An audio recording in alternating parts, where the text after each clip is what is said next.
portion in the name of Jesus. How my people? It is not possible for Sorry you to for move counting and a big stay on the place. same spot. Sorry for having a plate, my people. Make sure you're moving forward. But I'm here. I'm here. What you want to say? I had to take the dogs out so that they can do their business. Brand new car. But anyway, welcome. I miss you so much. How are you doing? A brand new house. Man. You people don't know how to do it. I say you just moved into a brand Hey! new Thank you, Chacha. You yourself.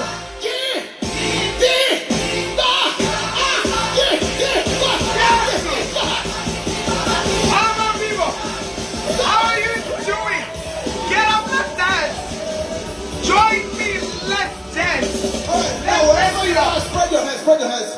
You're going to dance like, where are my young people? Where are they? Where are they? Let's go, let's go. Spread those hands. Let's dance together.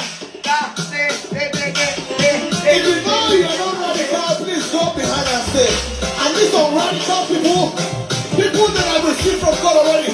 Now, let me hear you scream.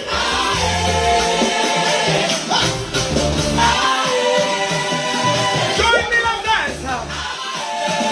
Let's dance for the Lord. Let's go, let's go. Who do you want to do this?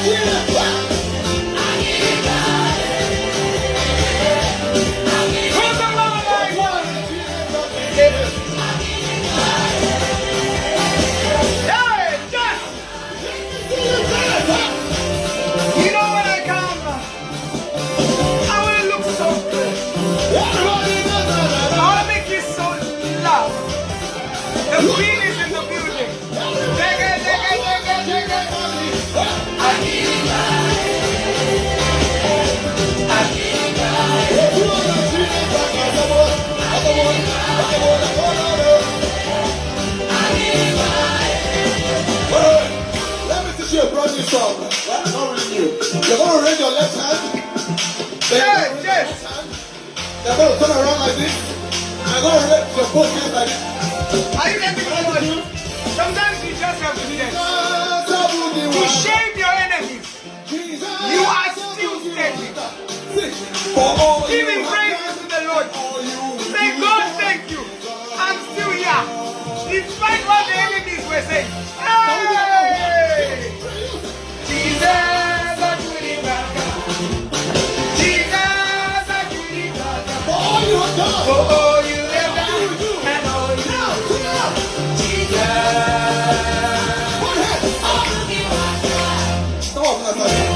Whenever I call, you answer. Your blessings are pour like shower. I cannot You repay yourself. for all you have done. Confidence. Get up in this. Yes, yes. And I will love you.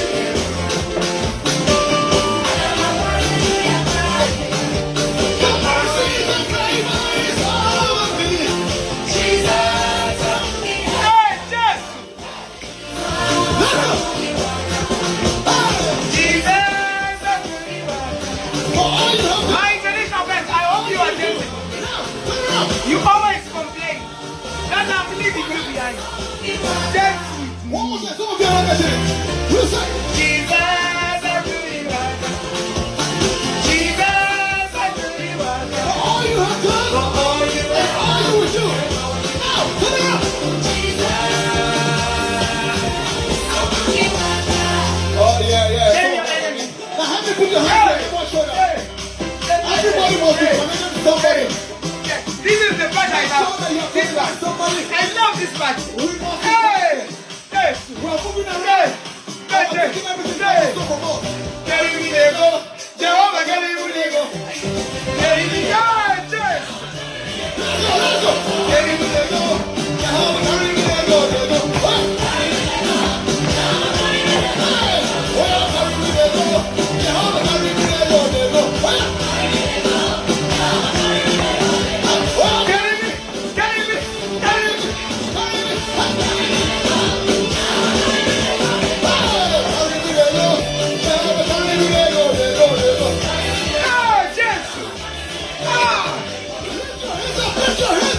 me hear you. Carry me. Arikuhura.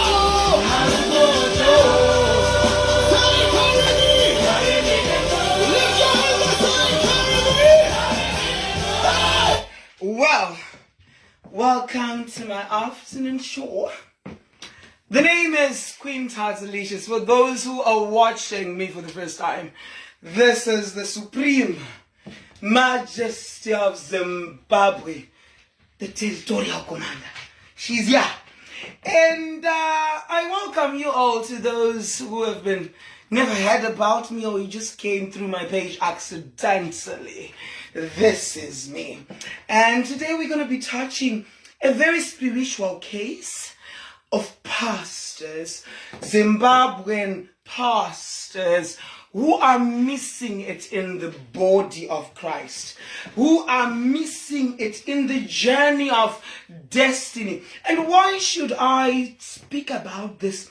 Because I am part of the body of Christ. And when things are done haphazardly, without order, we need to enforce order. Order has to be there in the body of Christ. So it's a Zimbabwean story, but I love you, all my fans who are watching. From South Africans, Nigerians, I love Nigerian music, especially the gospel side of it. I love you, my Nigerian, my Igbo people, Igbo kwenu. Hey, Chari, Jesu. Igbo kwenu. Kiriba. I love Igbos. And my Hausa, my Delta people, my Bini. The Oba of Bini Kingdom, I greet you, sir. May you live long. Generals of Nigeria, I greet all of them, from Baba Deboye to Baba Oyedepe. Everyone, I greet them. I love Nigeria.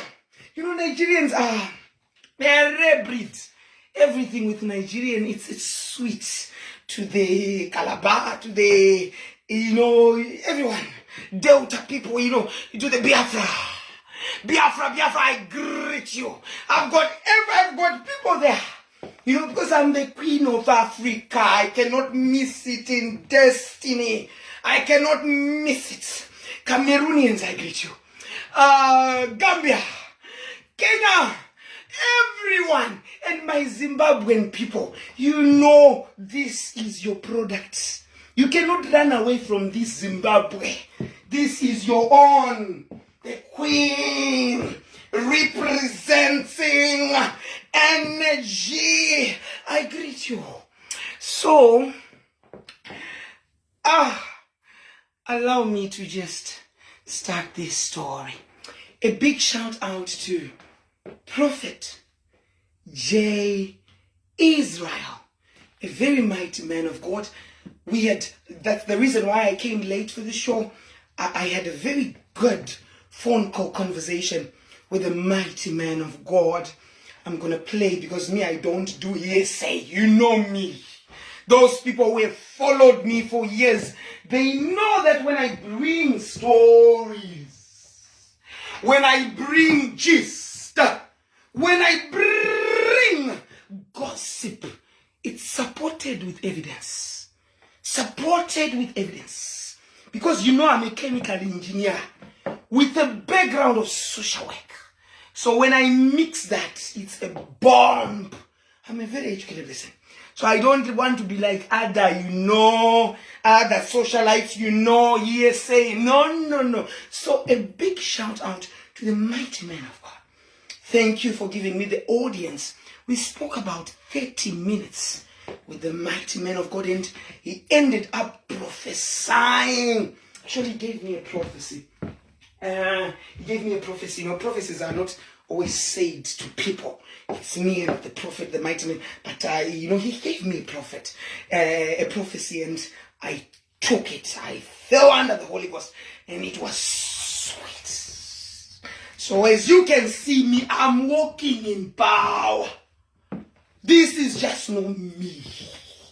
I'm burning in power because I've been auctioned. I've been strengthened with the word. Anyway, So my friends, I love you, eh? My international friends, I love you. You are loved, especially, I don't know who loves me. Maybe it's people who watch because they are HIV positive, and me, I'm HIV positive. I've been HIV positive for the past 17 years. So maybe you watch me because of that reason, or just because you just like crazy, genuine people. I'm one crazy, genuine person. I'm not fake. What you see is what you get. What you see is what you get. One lady with a dick. One lady with a black dick. Have you ever heard about that? A lady with boobs and dick. They are rare gems, those ones. Rare. Rare gems. Ladies with dicks and the boobs. They are rare. So you are watching it one. I'm a double combo. Double combo. I can do everything. I can be a man. I can be a woman. I can do all things through Christ who strengthens me. Who strengthens me. Who can stop Raga? Who can stop it? No one. Hey, Jesus. Hey, Olua. Who can stop Raga? I can do all things. I can be a man in the morning. And I can be a woman in the afternoon. And I can be double in the evening. Who can stop Raga? Says who? Who are you? You want to stop which Raga? Anyway. Kwa uri wa kumushaw? Eh? Mafundis. How far? You know, when we talk about, let us pray. Hey, I need a song. I need a song to start to pray. Where is my patai? I need Baba Chimpo. My patai. I love that woman. She graced my platform in the morning. So she's a mighty woman. A big shout out to AFM people. My patai. I want your song which you started long back ago. That song has got a prophecy. This one. This one. I want this one. Hey!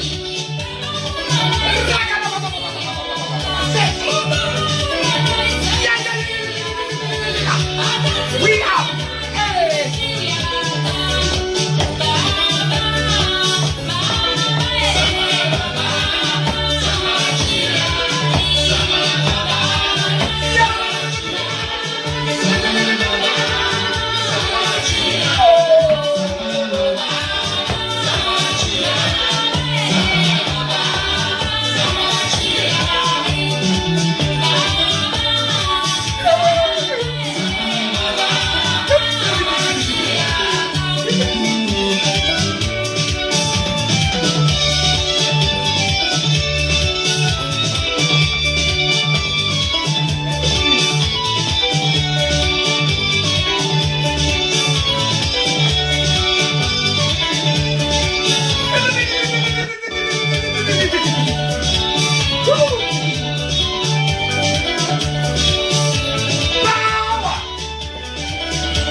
Hey, Jesus.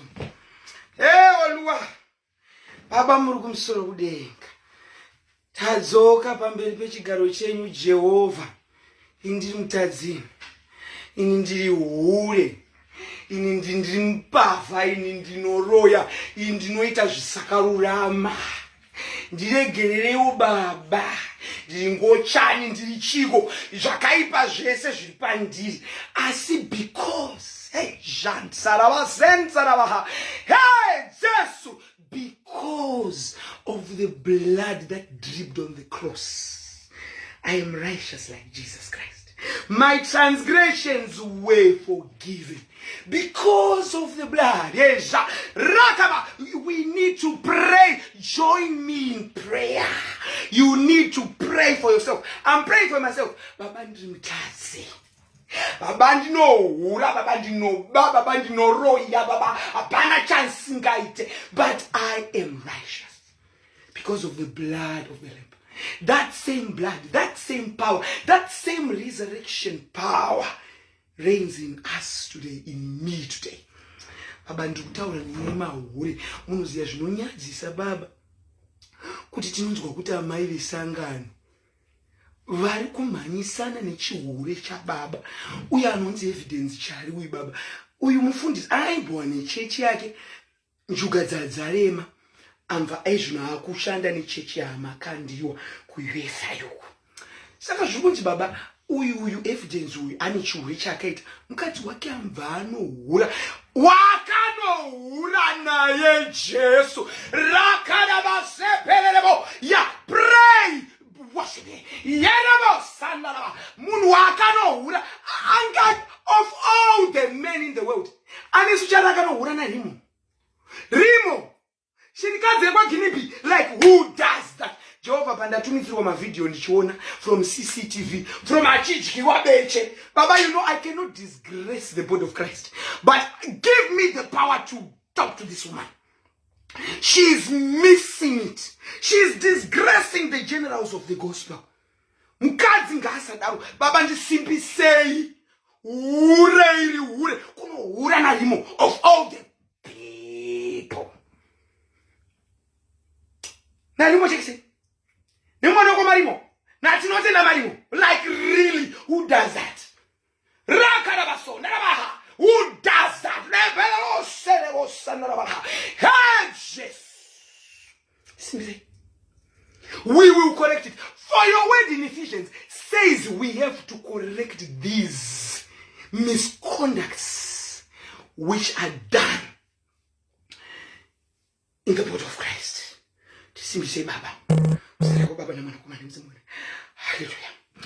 You know when I pray. You know when I pray. It was shocking in the morning. It was shocking in the morning. When I received this news, it was shocking. Who does that? Who komagadi kwasikana? Kwagadi kumamana. Yes.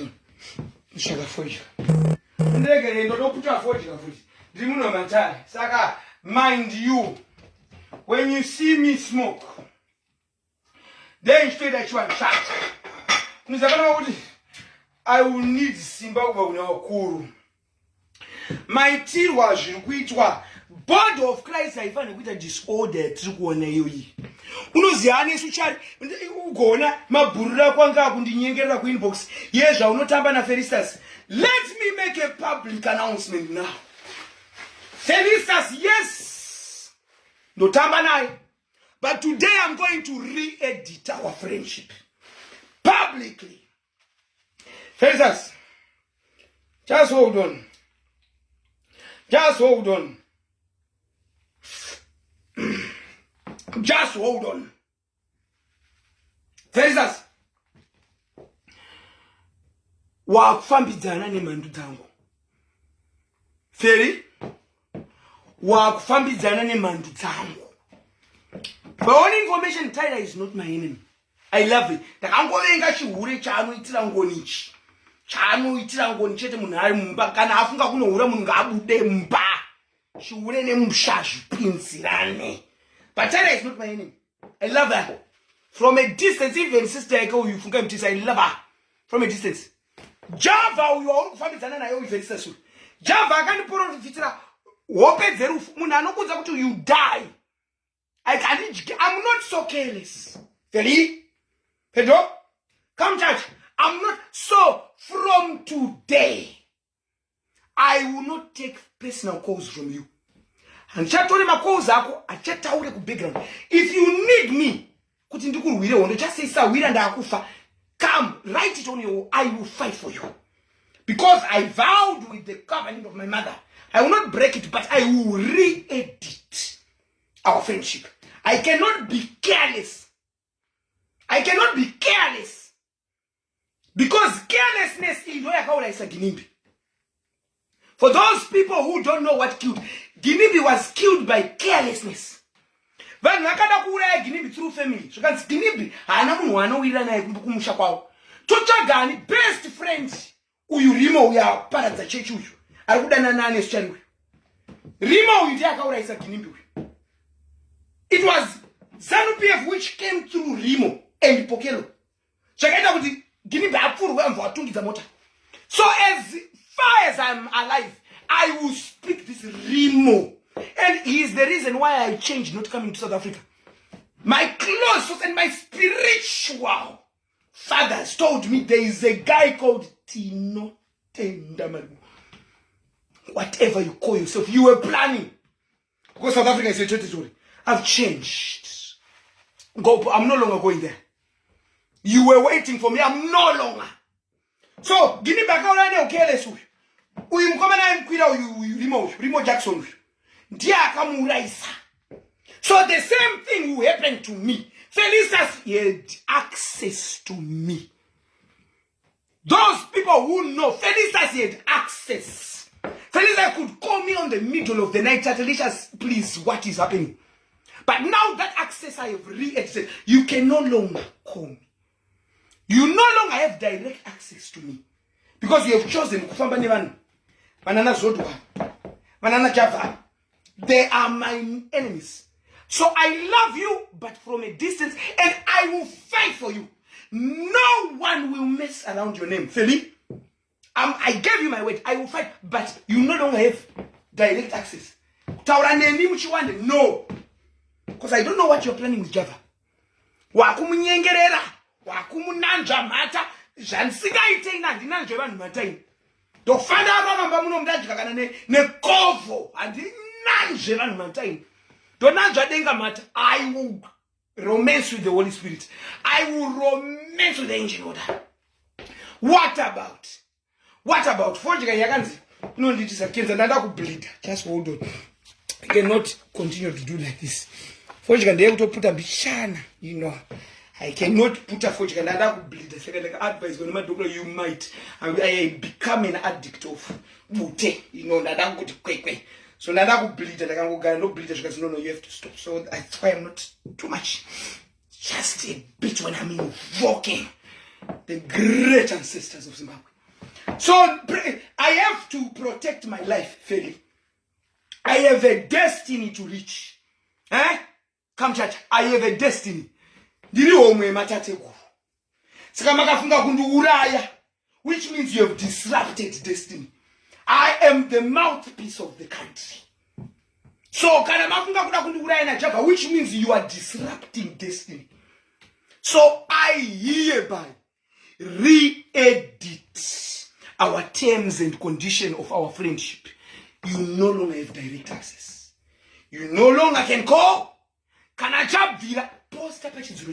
Where is Queen? Queen in the Akukatas when I will press a live video fighting for you. But telling you my processes and telling you my secrets, it's over. You have chosen your side. And Uruchaga Kurarama. Kana Java kukupa food per table, good for you. Kana Java kukupa kutukuchike kumbanelana, good for you. But today I've re-edited our friendship.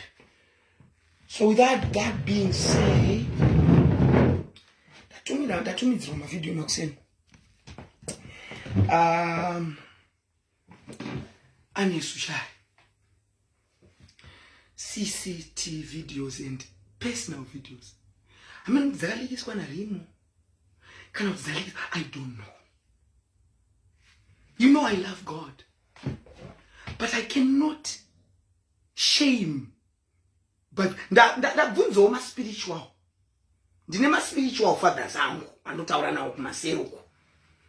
What can I do with these videos? Tatelicious, the body of Christ, you don't need to shame it. Don't spread these videos. But people who know the truth, they know what imba evidence Chari yakapotsa a few months ago. Because evidence evidence evidence wakambozvitariso pagrazi. Iwe ndounofana kuita church addict iwe. Iwe ndounofana kupinda mushoko iwe evidence Chari iwe. Weihura nani na evidence? Auzviona kuti body yako hauna capabilities ekunzi munhu unohura, uri mufundisi asina kana kuti waihura nani evidence. Iwe ndimika mune manonyinga slay queen zvimabhava zvina Anesu zvinenge zvamudzwa nechihure zvakuda kungopinda machechi. Iwe uzobvunza, iwe Anesu wainohura narimwe iwewe. Sho unonohura nezvivanhu zvirimo zvinodya mapecha achidyiwa muporo achidya muporo achidyiwa mhata wanga washaya vanhu vekusaundi masound engineer naiwe Anesu wanga washaya masound engineer here muchechi muri maoko umu kana vanhu veketering kana maeroda wanga washaya kunonanira kuna rimo imi ndinonyara imi. You know when I say things, I don't come with things which are fake. But at the same time, I don't want to embarrass the body of Christ.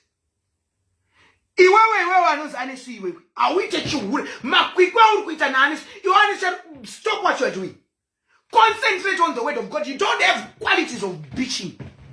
When we talk about prophets, you don't have those. Why urana who? Why urana why not urana why urana? Evidence. Did you see yourself with it? You never qualities the addict keshoko. You should be learning the word of God. You should be dissecting the word of God like crazy. There are people who say, when you hear like Prophet Hubert Angel, Prophet Hubert Angel have the Roman dress. He's cute. You hear Prophet Hubert Angel have the Roman dress. South Africa. He's cute. The guy has got swag. So please let the guy be. You know, there are some people, my prophet, I want to yes, he's cute. Prophet Hubert, he's cute. He's got it. He's got fire. Fire in the pants. Prophet Hubert Angel, he's cute. He's cute. Fire. Fire in the pants. Call you a Chari, you evidence. You welcome to there's a fire when you Angel. You know, you need to revisit this kind of cheating. Twende pane hure. Iwewe ningiwe.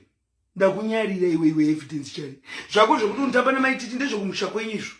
Untapana maititi pakati. Ndezvokumusha kwenyizvo maititi kutamba kwaro.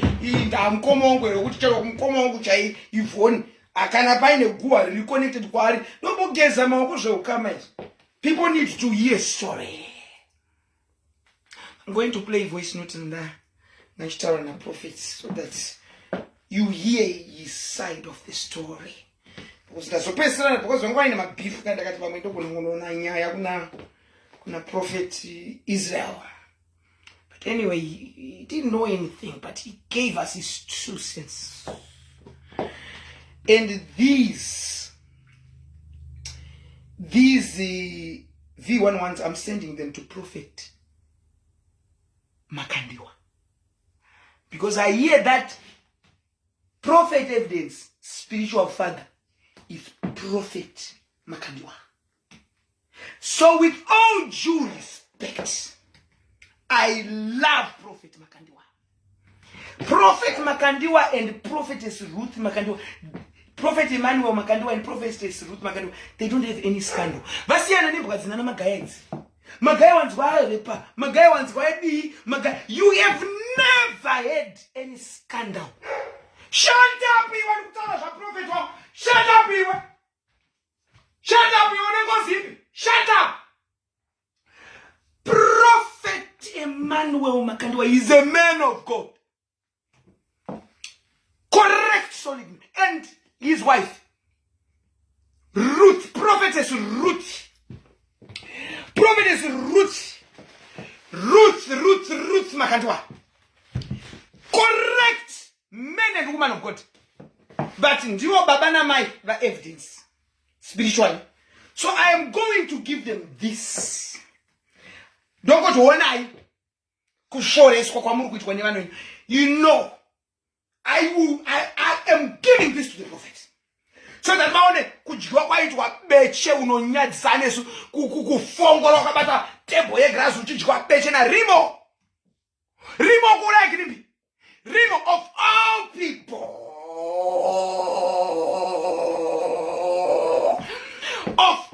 in the world hura na rimo who does it nukunona mushere to houses. How is it? You see me? How's the video?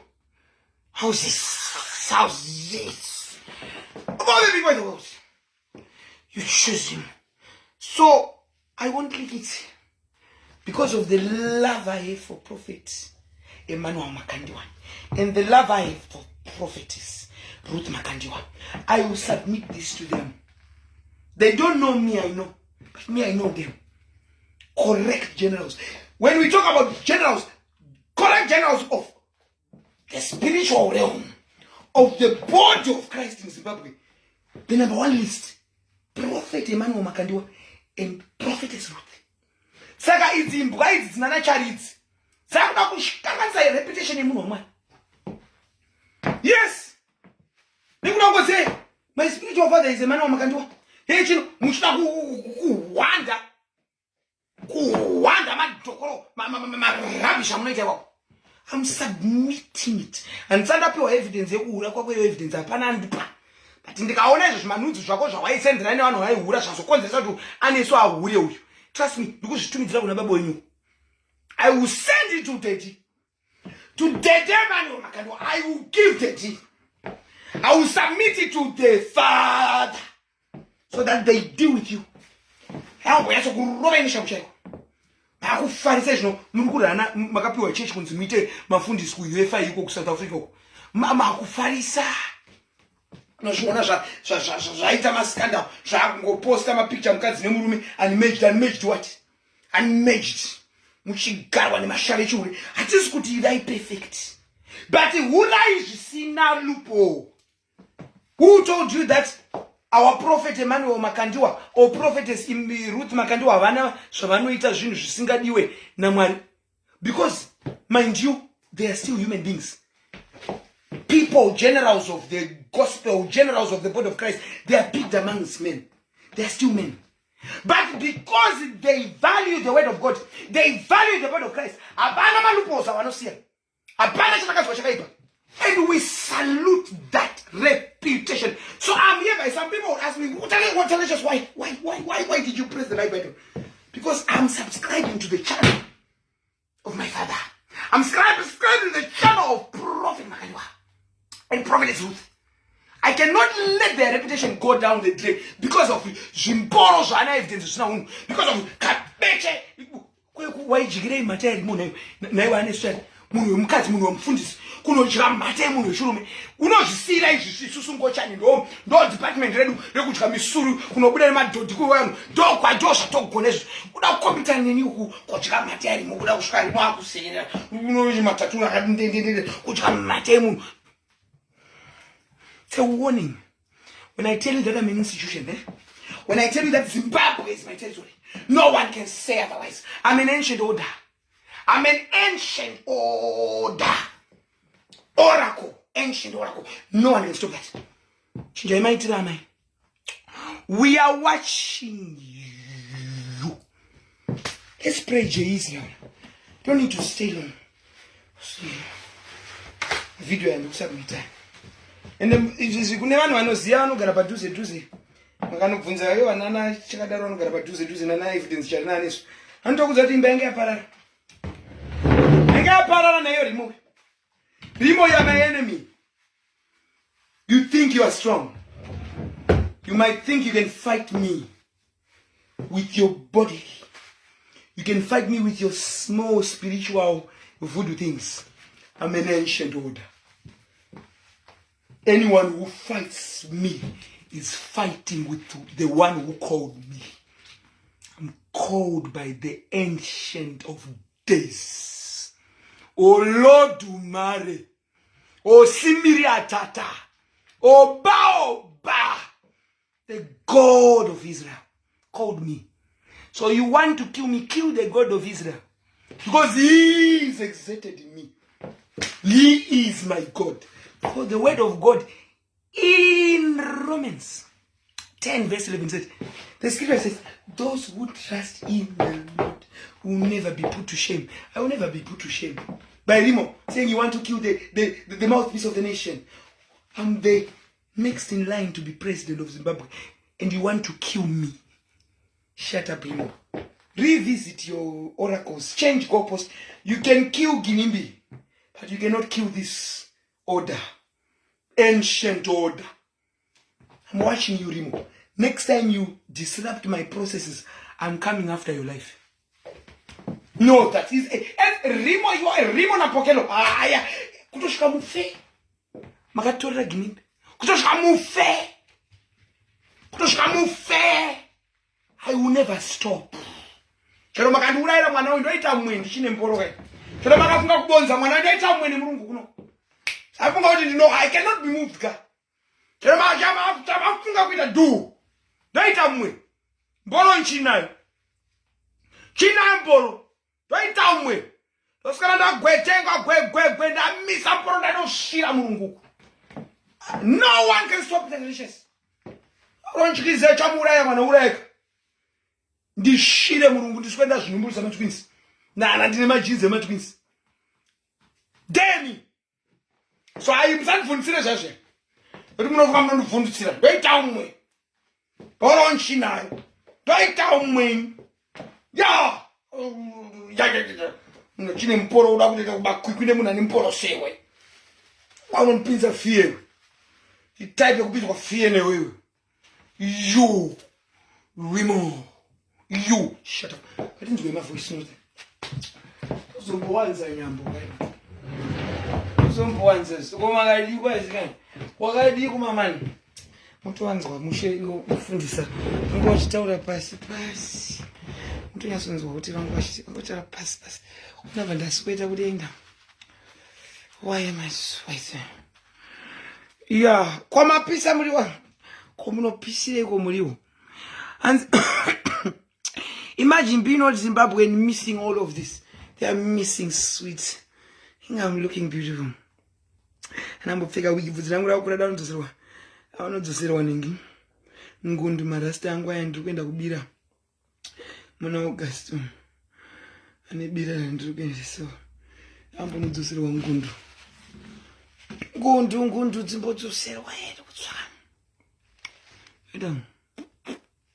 Aitase. Antura lipstick mira. Mira je antura lipstick yangu yaitsaka kubva. Asikazora lipstick. Dimira je antura lipstick. Ana jangu mani. Ningane taibai. Ndamani sana ndishike. Anita ngapi? Nane taibai. Nane tasuluka. Aiwe jangu chio.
My voice note.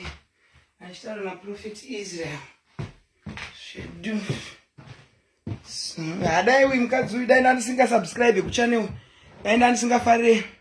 Dai ndisingafarire vanhu ngwanzana. Dai ndisingafarire vamakandiwa. Ai, ndasina muchanakidzwe. Ada zvinhu zvinozoresa church.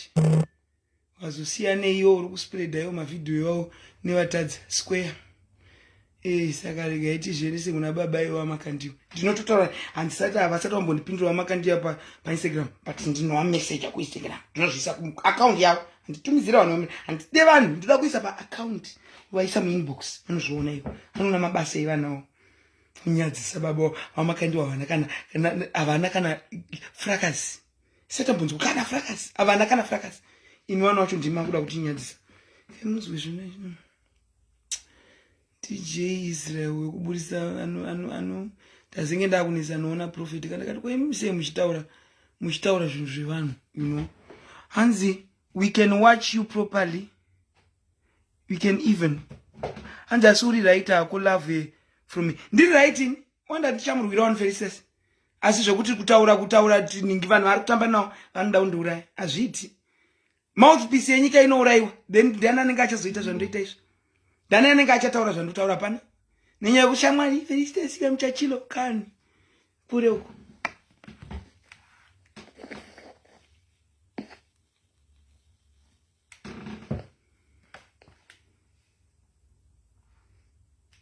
Kuchi waita sei?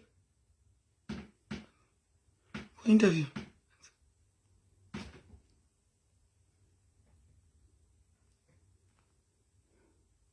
kwairi babu kwa interview asi yaturwa neHoly Spirit.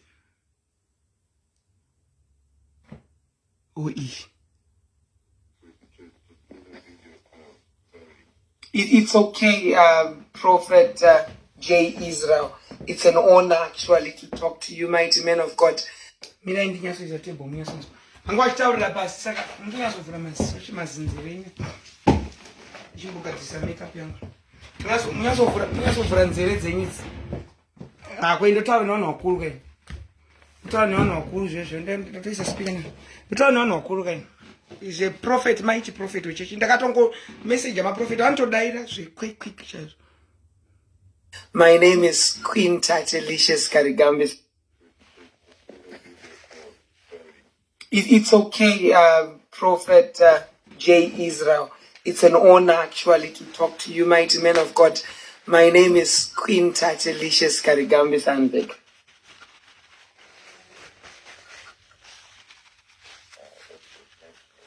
Thank you, Prophet. Inindiri territorial commander wenyika, imimuri prophet wenyika. So I think we can work together in some way, anditi. Chaminyara mani we stupid we chikwe. Unemwaya elewe. Nonsense.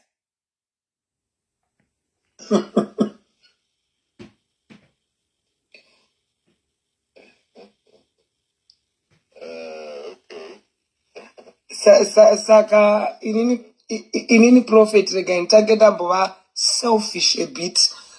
Mumbo changa hangu mambo ndi profit aka mambo ita lay hands ndisati ndataura zvandavinga because I don't want to be like to miss the opportunity to be blessed and to be favored by a mighty man of God. So can you bless me, prophet? Can you prophesy on my life, please?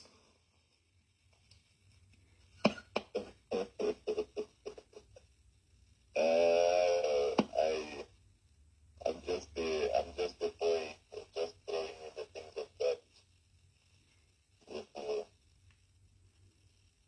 I'm also out here looking for help and looking for spiritual friends and spiritual mature people. Otherwise, Asika munogona ngondiprofita zvenyika munhu waMwari kungotaura goodness in my life and I receive, because it's very important to have a prophet, person who represents a prophet in your life. You are very important. So initially makatongotaura words of progress and success, I will receive those words mightily.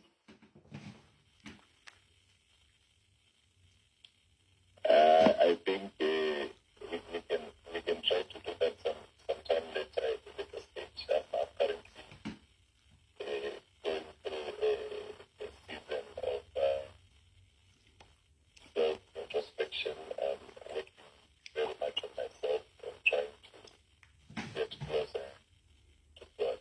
So, No, it's okay. Kana muri pa nguva yekuti you are, cleaning yourself, and I respect that. Ko inini, I have fans who love you so much. I've got a lot of followers who support you. And they came to me with a story.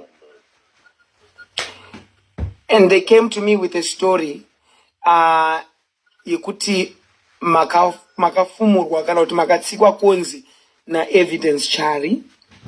And those people vataura vachiti marecordings enyu akaplaywa what, which is not my business, handite zvechechi zvenyizvo. But their claims were saying, Queen, now we also have a source which is very tangible. Vatondipa nema evidence, nema picture, nema video. Anesu Chari achiita zvaaita ne one of mpinga yekuZimbabwe. mushure mekunge Evidence Chari ahurira mukadzi. So did you ever heard about that kuma grapevine kwenyu? Because I also know you have informants who tell you pane chamakambonzwawo here chichitaurwa about that. You are breaking a bit, but from my side, I did not really. Jay Israel Zimbabwe. All right, I'll start again, Prophet Israel. So I have a lot of followers worldwide, and most of my followers are Zimbabweans. And they came to me. Thank you, Prophet. Taurisai Prophet and Skukunzwa, your phone also is faint. So they came to me. Yes, they came to me and said, Queen, Isusu, we subscribe to Prophet J. Israel's doctrines and we are his church. Nditakarwadziwa mushure mekunge prophet vedu vatsikwa konzi na Evidence Chari.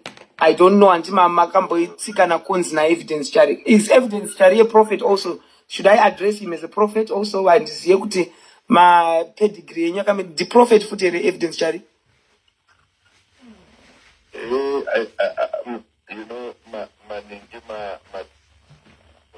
hanzi queen mune zvivindi kana asi munai muchitindai chinyepa kana nchindiri omwe matateguru munai muchindiri kunyepa kana nchindiri territorial commander. They subscribe to the channels of the principles of Zimbabwe. Nyika nenyika ine varizika amuziye nyika nenyika ine varidzi mungaita heni maprofeti asi mune varidzi saka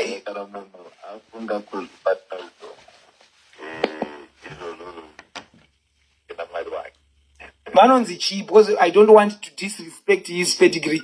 The apostle here kana kuti ndi pastor kana kuti ndi prophet. From what I know, he addresses himself as a prophet. Good. So I will also address him as a prophet. Ati zvakafanana neni ini ndiri queen wenyika, and anyone who doesn't address me with my pedigree atondishora, and I will not bless that person. So I will address him as a prophet. So zvakanzi mimi na prophet Evidence makatsika na konzi. Takazviona zvichitenderera pamasocial media. What recordings this, recordings that. Saka ivo vamva vauya mafans aya very one of the fans very close shamwari best friend ya prophetess Anesu Chari. Then vamva vasubmita ma pictures nema videos prophetess Anesu Chari vachiita chihure ne one of the mpinga yemarare anga ari musekomana ngini mbino mpinga yantozikanwa nevanhu. So I said before I take this issue to my live show, let me go and check how is Prophet J. Israel going through. And the makambonzwo here zvikuitika zvichihure cha Prophet Evidence.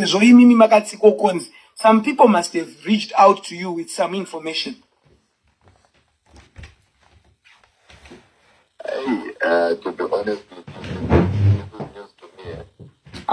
ndobata latest kai ndobata kutobvira dzekuma president chaiko ndobata latest. You are speaking with a high news.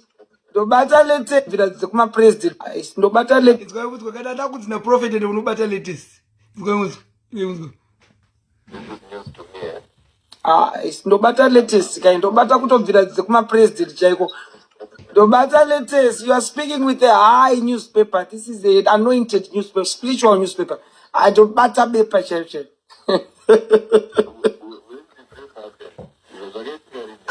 Zakato asbaka dzokera. The trusted source says things. Prophet Emmanuel Makandiwa wakazoita come in and what and peace is now still. But chi vakazodzokerana. Ndosaka makungoona Prophet Evidence vachingo poster my picture emukadzi chichi because papa asimuka mhepo. But without that being said, isusu now we are addressing kuti the body of Christ should carry. Inini ndiri munhu wematare, ndiri munhu anoita zvimasvikiro izvi. But we subscribe to that same channel Yeah, because kana tichiti murenga, kana tichiti mzimu unoera, kana tichiti musikavanu, ndimwari, the God of Abraham, Isaac and Jacob. That's what we subscribe to. But kana muchechi makuzoitwa madisinyongoro prophet. Muchechi kana makuzoitwa madisinyongoro, even the same Bible, ancient word. Jesus Christ akapinda neshamba akazvambura mbiti dzaita cross change man. That's there. There should be order. So life yangu, it's not about kuti I subscribe to whose channel or what. I love you both, men of God. Thank you for doing the word of God. But mchurch munofana kuita order ka. Andi ndizo. I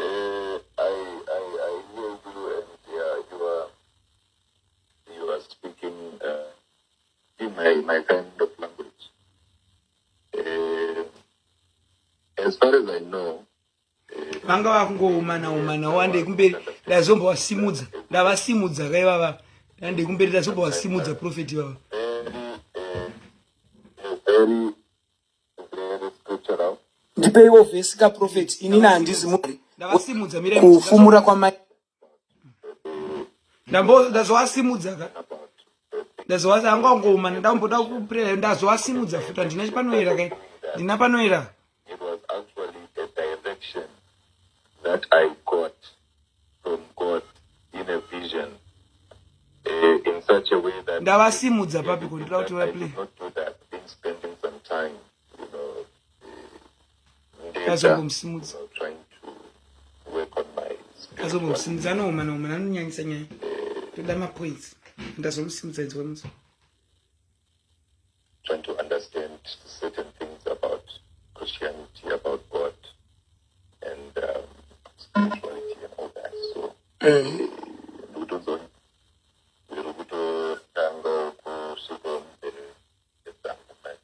but what I can say is that if that really happened, it's quite unfortunate. But we are all human, and it's human to err. I'm not here to judge. Prophetess, Anesu did this and that, that's up to them. And I actually didn't know about it, so ngasingaziende pai. anyway, for reaching out. But imimi prophet Israel anditi kwenyu I was going through your platform and did you expose fake prophets? I've seen that before. Kana uti It's not like I exposed the prophet, but when I started doing that, it was actually a direction that I got from God in a vision, in such a way that if it had been that I did not do that, God gave me a condition, because I also used to be part of, I did things, I spoke about everything. maita chiko maita mabasa erima A lot of naita mabasa erima that ataura I spoke about. vanhu vanofumuka kaino vakataura Everything is on aitaura the zvisinga internet, so when I started speaking about the things that I was talking about, God gave me a condition. In as much as it was difficult for me to speak out and say we used to do this and that, God said to me clearly in a vision that if I still want to live, the only condition is giving me the difference between confiding. If you confide in me, you are telling me your secrets. And let me just help you a little bit. There's a difference between confiding in someone. There's a difference between confiding. If you confide in me, you are telling me your secrets. And I have no right to come out and speak about the things that you have spoken to me in public, because when you confide in someone, it simply means you are seeking help. ndapanzwa ipapo mufundisi ini ndakuuya futi papoint yekuti If you confide, okay, just wait. okay taura ini prophet If you confide, you are seeking. ndaenda kumusimudza kauya ndichiti kweiwewe unouya uchitaura mafake prophets sani unouya uchitaura kuti makandiwa ari fake ninga ari fake ndanda kumusimudzawo ndandafambira nyaya 2 ndandafambira dza evidence amvata asi kuziya nyaya evidence ndanda kumubvunzawo prophet ndakati kweyo unofumura mafake prophets urani mubody ya Christ wakufumura. So he was defending his theory. Mina handina panoera ini. Help, meaning to say you are tired of whatever that you are coming to talk about. When I came out and I began to speak, I was not speaking about things that we were confiding in each other about, but I was talking about things that were happening behind the scenes. For example, when I spoke about the cult and how the cult operates within the circumference of the church, somebody came and confided in me, this is what we are doing.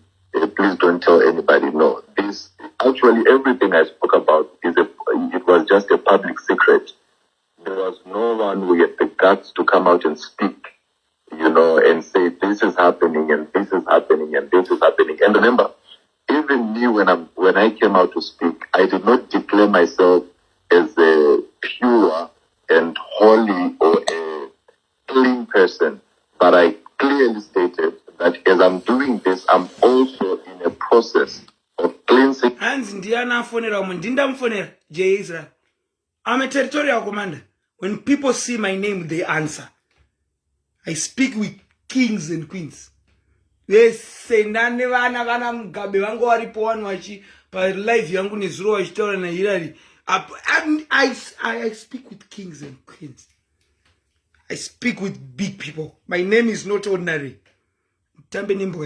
Myself, I'm in a process of self-introspection and things like that. So I did not betray anyone, but I was doing the work of God. I was doing what God entrusted me with. I was doing what God told me to do.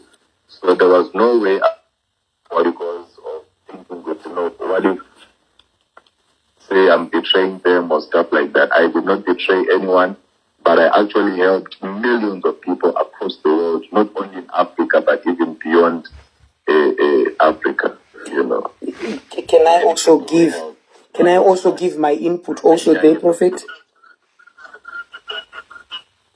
Thank you. Inini zvamataura ndazvinzwa, but inini shoko raMwari iriri, I am also being mentored. My spiritual father is the late Archbishop Benson Idahosa. One of his sermon, akati, when you speak with people in authority, you don't address to their scope or their brain. You address to their heart. Zvakafanana nekunzi vamakandiwa wakanzi vano leader sangano. That man has got a very huge following. And if we then come out and say things which will tarnish the body of Christ, confusion hapo. Zvangadai zvakati kana kuti imi maimbofambidzana nawo kana kuti maimbozikanwa muchifamba kana makamentwa kana makadi, if you had gone privately and said izvi ndaratidzwa mumweya izvi zvazvina kunaka, there is a certain way you have to address people in power. I was condoning what he did. Kubuda munu day in day out. Pastor Buta Washe is a fake man of God. I was now condoning. Because my spiritual father is the late Archbishop Benson Idahosa. And my spiritual mother is the late the Reverend Catherine Kuhlman. Those are my ancient orders. So you hear what they say. So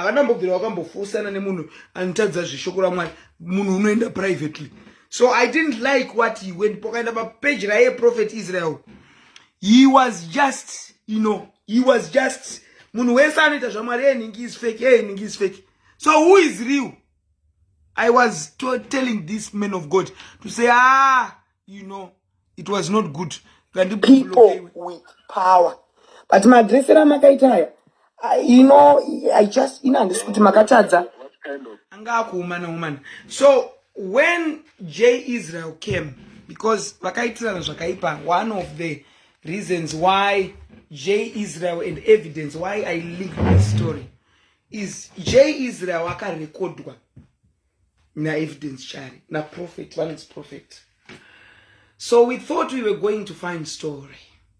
But my sources are saying, Rimo akarongerwa mkadzi ne team rekwa J Israel. So we will find out soon. Because uyu Anesu Chari, and they are still dating na Rimo. They are still dating. Akaendwa nana maititi ku gigira na Rimo kuya vana ku South Africa uko vana na mai Chari wamvotenga kubudikira anga atonamwa na Rimo. Munhu wemchechi. My videos are weird. This is not good. This is not good. The Hanzichi, that is okay. They got to black eye Lucy. Don't tell lies here. What do you know? What do you know about my face? None that those are lies. Me. The camp it's true. And you know I love Prophet Makandwa. I will never disrespect.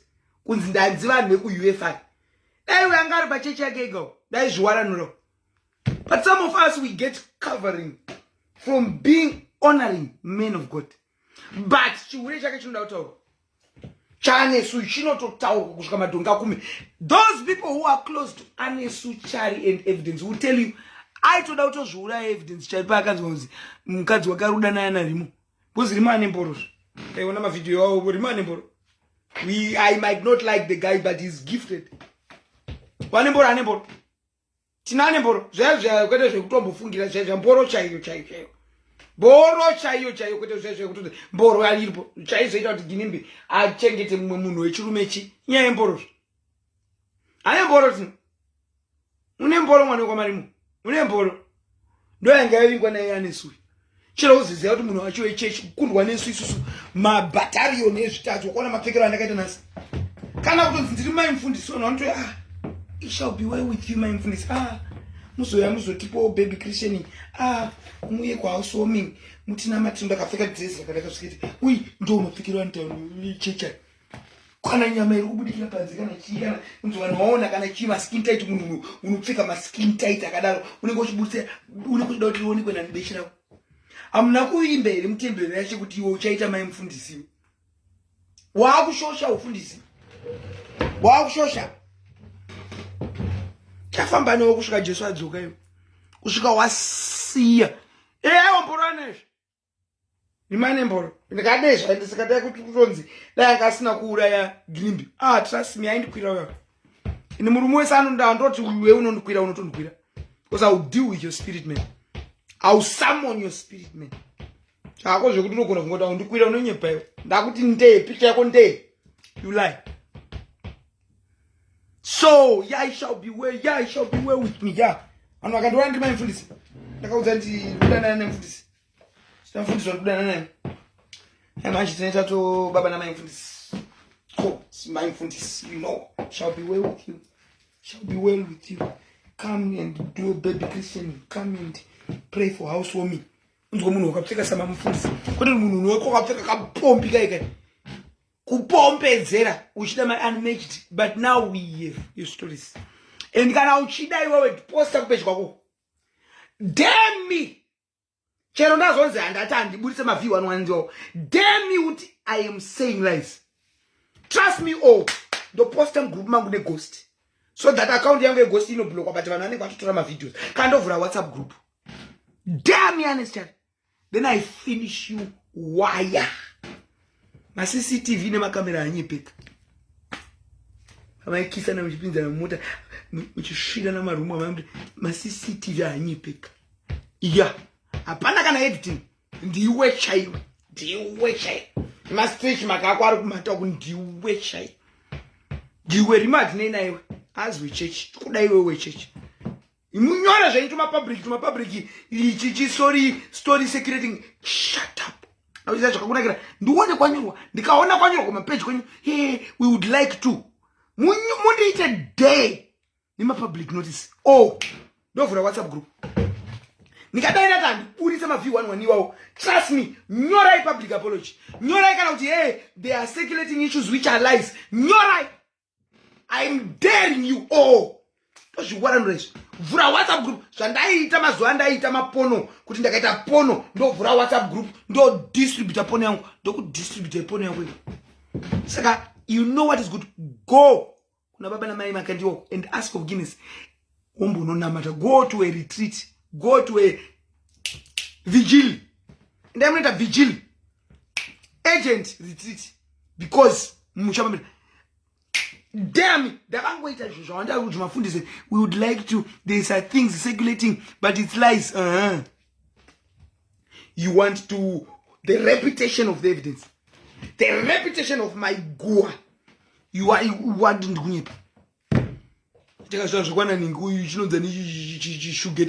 kunyepera vanhu kubuda richichema kumatama unga acharembera matama unga achabeuka achabva pafesi uchinyepera vanhu maramba naiwo aida kupucha song yako. Social media imadofo chai imadofo kutamba nema emotions evanhu, playing with the data revanhu, chino muchiziyana muri kuita rakaraka. Unoda kufarira izvangu muri tu. Ena ndisingakufarire tanga petition and follow. Ndozviita ini okushena mahure kuti mahure and follow. Ngoti zvangu iye zvigita ndomufarira ana ndomufarira zvigita ndisekuru wangu hama chaiyo hama yepadhuze sekuru wangu chaiyo uyu anawo mino zvangu ngofarira.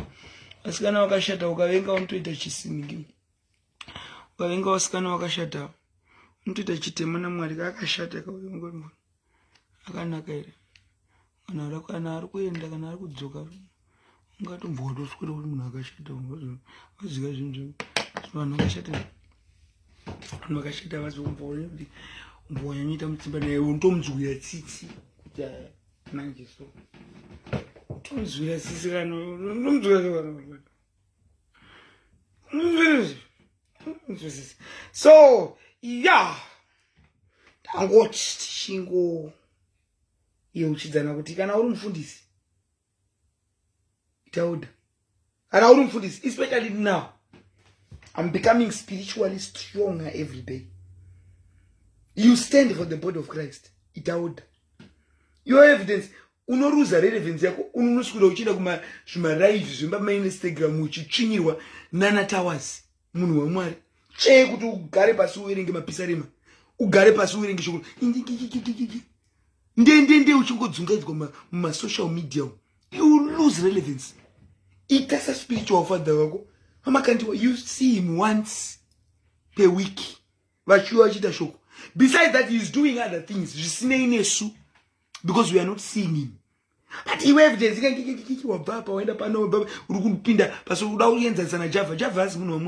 Come satanist kind of saka visa ukama na Felicitas. Felicitas anga ina access name.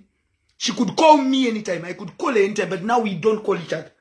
We have re-edited terms and conditions of our friendships. Felicitas na ango mira kana kwaita chimoto.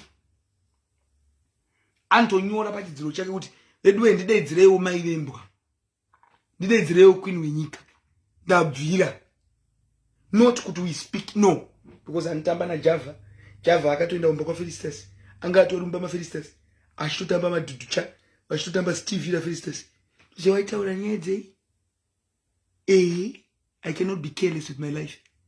Upenyu uri wakamirwa nevanhu vakawanda, vanhu hedzi vakandimirira, vanhu vanoda entertainment vakandimirira, Zimbabwe yakamirira next president. I cannot be careless with my life, And in the name of friendship, we can re-edit it, revisit the friendship. Yeah. So Feli is still Team Dog Family, but re-edited.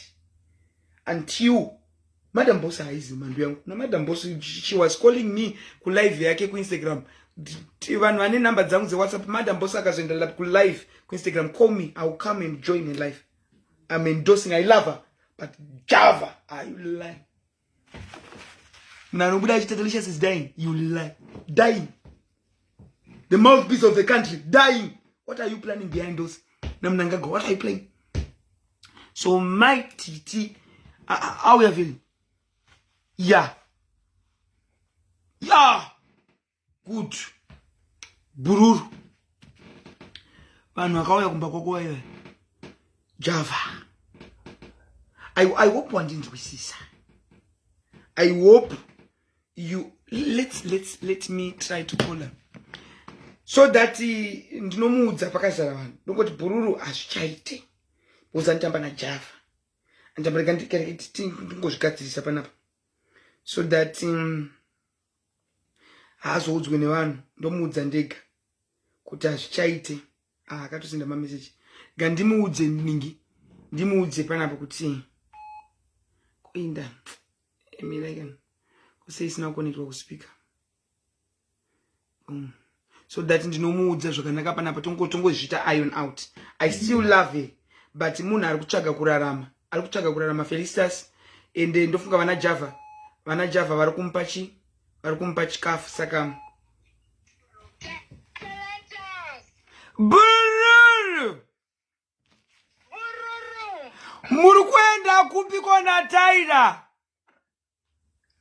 Aiwa tanga tingori zvedu kukalitu vacation unongoziva kona ibururu kondakatadzei kwedza kufona uri kungondikata bururu for the wife bururu kondomboisa kamaoko makadiko manjenjenje makadiko matemai makadiko nai president wedu mailembwa vogodizvawo mailembwa president wenyika kuti angoona kana yasawira becherenyi raakungotambira kunana Java uko naiwe tate koratambira ikoko kupiko tate ini ndakangodhudza kuti ndaakungoregerera munhu wese kuti basa rifambezve zvinondochengeta chigumbi kusvika papi bururu ndakatokufonyera ndichida kutaura newe tina Taira achida kutokukwadzisa bururu wese anokuda chero Java anokuda bururu aiwa Java haazwe kutrasta Java ndinomuda asi ndomudira kure asi wandodira padhuze ari kupi Taira mupe foni ndimumhorese Taira ndo wandakamirira panapa sati asvika tine zviro takatokufonyera tese namai Chari wakudai kuda kupapaiza usadaro bururu wangu iwewe takawirirana takasainirana ndakati dzako hondo ndokurwira asi pabasa handipinde ndosakaona ndisina kupindira pabasa rako rauri kubatsirwa naJava uchipiwa mari handina kupindira saka iwe kwangu uku usatambire wakandifonera futi kuguwa rekwaneria riya kuti hanzi nazodwa ndakati no zodwa imbwo zvayo iya mai Chari ari kuhura uyu ari kuhura narimo iwe chirega kukomenta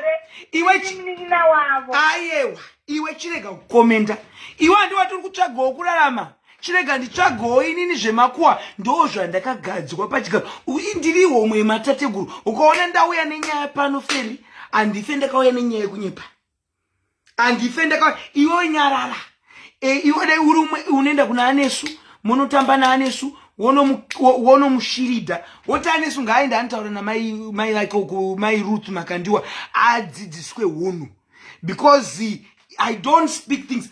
Felicitas dai wanga usiri kuti wakuita gumba kwanze asi tinokuda zvako ufunge tati handingazivi nhau dzacho but we love you so much taitokufonera ndinavo tese and we love you tate vanotokuona kuda kundivhara muromo kani kuda kundivhara muromo zvinondikadiwa nenyika yese ndogodiwa nevanhu vanopiwa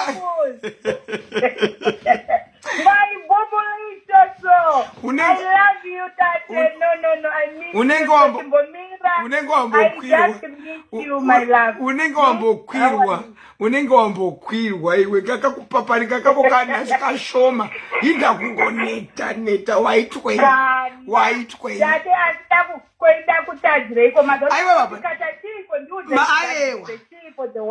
mazuva ano ndiri kukukata nenyaya yekuti wanga uchifambidza you know the reason inini am a spiritual timekeeper. Anyone who has any ordination yekuda kundikanganisa kuti ndiende mberi with my destiny, Java came and said I'm dying. So whether it was a lie prophecy or it was a real prophecy, you don't deal with that lightly. But chizwa tate unozana with the prophecies. Dai wakati papa chindi uzando chindi papa vani kai kapapa kani kapapa kani kaunga ndoti papa kune kamusikire ndeva kowega iwe ni baba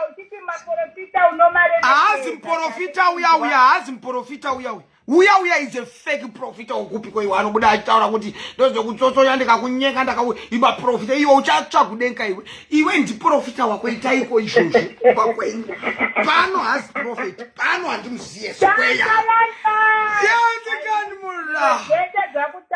unoziva mudhi handiri ndachida kutokudza latest isa video ndikuone isa video ndikuone No, I am just, I'm not in any mood of bad vibes. I'm just thinking of you, Tate.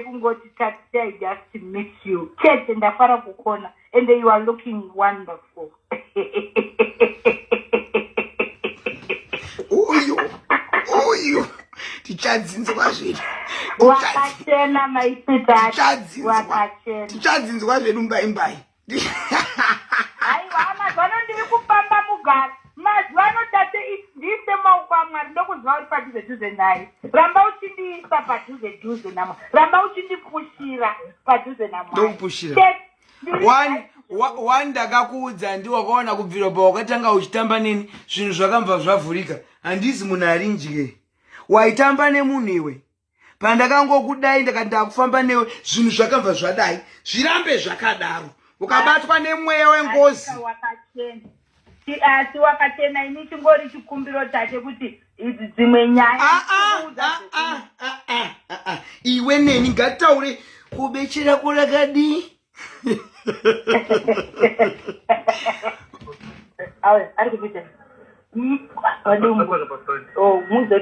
Ngamanye taira ndimoresi. Mira umoresi utamumake kai. Ko vamachakaire vakadiko minister vari padhuze makaenda na minister. Aiwa tina kuenda na vaiwa isakatondondega indine munhu wangu ndiye akatondindisa. Aiwa vamachakaire vakatibatanidza pana zvavakamboita. Vanhu vakaita kuti tibatanidza. Undipoka namba dzavo ndovada baba vai. Unoziva zvakaitwa vamachakaire vakangotideidza vadzivo vakati tinde uku kwatatiri. Vakati chirwai hanzi muda kurwa sereki irwai. Aiwa ndovada baba vai vane mukadzere vamachakaire.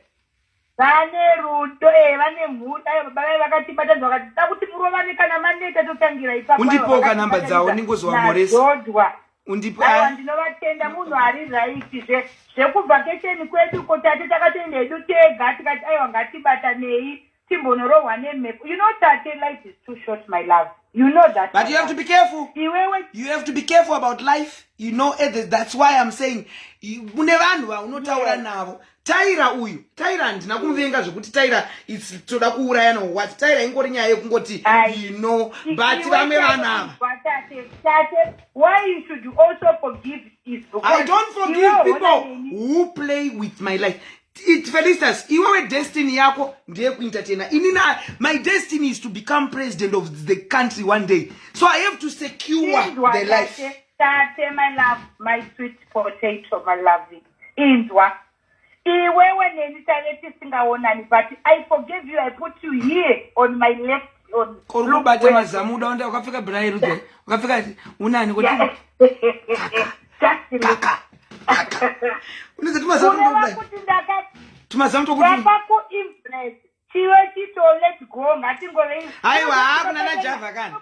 Kamba imega andinyengera ndina namweni. Andina nhamo yekupiwa $100 yenyu ayi. Unoziva ndokwirwa nema-CEO yenyu ema-big companies. Andi unozviziva vanhu vanondikwira. Andina izvi zvekupiwa $100. Java. Enda nefoni kuna Taira kandimhoresi. Buda panze ndinomhoresa. Inini ndakamira pandakamira vari kuya mota yangu inoklembiwa ndoda kumira. Gauye kata. Asima wa Zimbabwe.